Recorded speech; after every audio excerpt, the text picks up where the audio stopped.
Hello, welcome to South Today. I'm Sally Taylor. The headlines tonight. Far from home.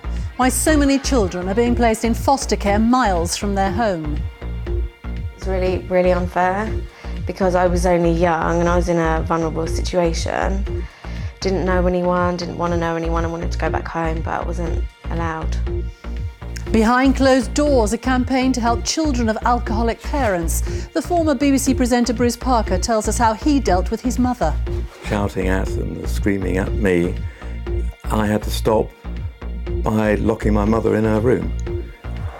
Come Home Dan. Family friends help in the search for a missing soldier who served in Iraq and Afghanistan. We love each other and we can set each other free. And on location to meet the star of the new film on Chesil Beach, the stunning location itself.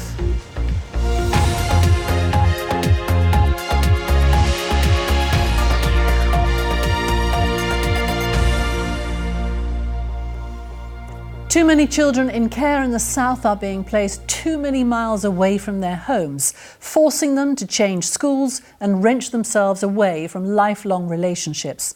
Across the region, 3 in every 10 children in care are now living outside their local area.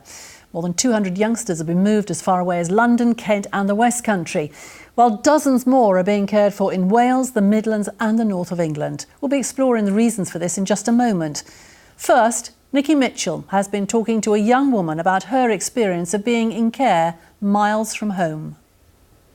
They moved me from Alton Way all the way up to Portsmouth. 30 miles felt like 100 to Marissa. She was 16 at the time. I think it's really unfair because I was only young and I was in a vulnerable situation. And I know plenty of people that have been put in care homes in Andover, Basingstoke, Winchester, and that's so much closer to my family, but they moved me down here, so didn't know anyone, didn't want to know anyone. I wanted to go back home, but I wasn't allowed.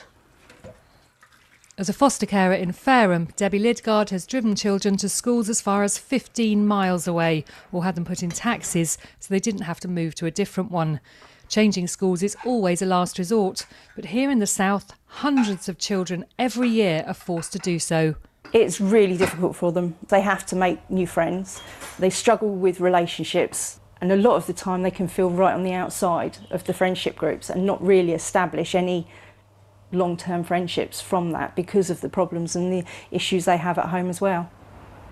In Reading, Ofsted has been highly critical of the way the council protects its looked-after children, partly because the majority here are placed outside of the town and too many well over 20 miles away.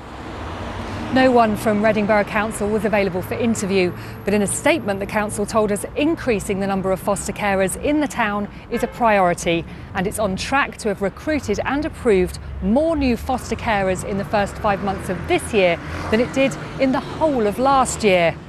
Still, it's desperate for more, as is every other local authority in the south. The pure lack of foster carers in the south is the primary reason, and having been a foster carer and felt the challenges that can happen at times of crisis, at times of difficulty for the child, it's so important that the support is right and that the training is right. And I think that, in austerity measures there's a need to save money, but often that saving money can be driving people away from fostering by not giving them enough support. Ofsted recognises some children from turbulent backgrounds need to be moved far from home to protect them from abuse or sinister influences. But it says placing children a long way away causes education and healthcare problems and makes it much harder for social workers to track a child's progress and support them and their carers. Nikki Mitchell, BBC South Today.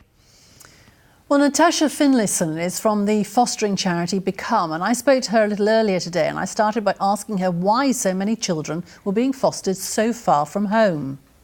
In terms of foster care, there is a 7,000 nationwide shortage of foster carers, and the people just aren't coming forward in the numbers that we need them, particularly people who want to look after perhaps sibling groups of brothers and sisters so they can stay together in care, or after teenagers. People are sometimes a bit reluctant to take on teenagers, and of course children in care can be of any age from babies through to sort of 16 and 17-year-olds. So why is that people are not coming forward? I mean, is it because it is such a challenging job to do, or is it more than that they feel the pressure, maybe maybe there's not the money for it? Research has shown that a lot of people think you can't be a foster carer, for example, if you're gay, if you're single, or if you have a disability.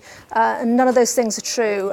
All those people are absolutely welcome to come forward and very warmly invited to be foster carers. What effect is this having on those children who are moved so far away from their original homes? First of all, they're taken into care from their family, then they're plucked away from everything that's familiar to them. They move schools, they lose their friends, the extended community, and then they have to get used to being in a completely different area with a new family. It's very, very destabilising for them, which is why we so need more people to come forward to be foster carers, because children all need that stability and that belonging if they're going to thrive.